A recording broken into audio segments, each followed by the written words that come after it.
The Kremlin has fiercely condemned the European Union's initiative to use interest accrued on frozen Russian assets to provide military aid to Ukraine, denouncing the move as theft. Kremlin spokesperson Dmitry Peskov announced on Tuesday that Russia would pursue legal action against those responsible for this decision.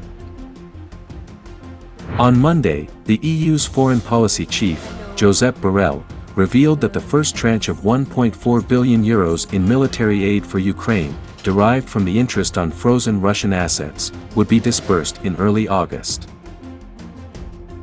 Such thievish actions cannot remain without reciprocity, Peskov asserted. This money is not only essentially stolen, but will also be spent on the purchase of weapons.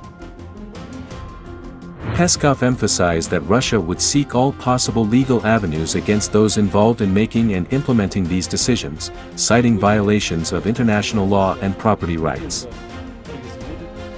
Definitely, we will work out the possible legal prosecution of those people who are involved in decision-making and the implementation of these decisions, because this is a direct violation of international law, it is a violation of property rights, he said.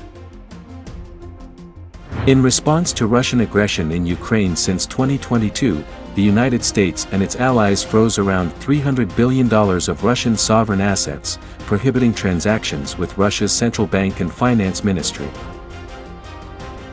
These assets, primarily bonds and other securities, are generating interest that the EU plans to channel into supporting Ukraine.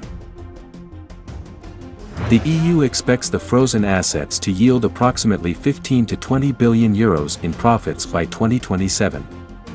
These proceeds will be directed into an EU fund to aid Ukraine, bolstering its defense capabilities and economic stability amidst the ongoing conflict. President Putin has highlighted the resilience of the Russian economy, which saw a 3.6% growth last year, arguing that sanctions have not halted Russian trade. He has framed the Western sanctions as an economic war against Russia but has maintained that the country's economy remains robust. The Kremlin contends that the seizure of its assets contradicts the principles of free markets promoted by the West. Russian officials warn that such actions could undermine confidence in the US dollar and euro, deter global investment, and erode trust in Western central banks.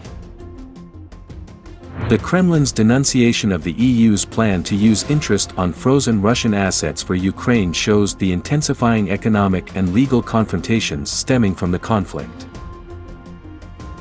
As the EU moves forward with its military aid initiative, the potential for significant legal battles looms, further complicating the situation.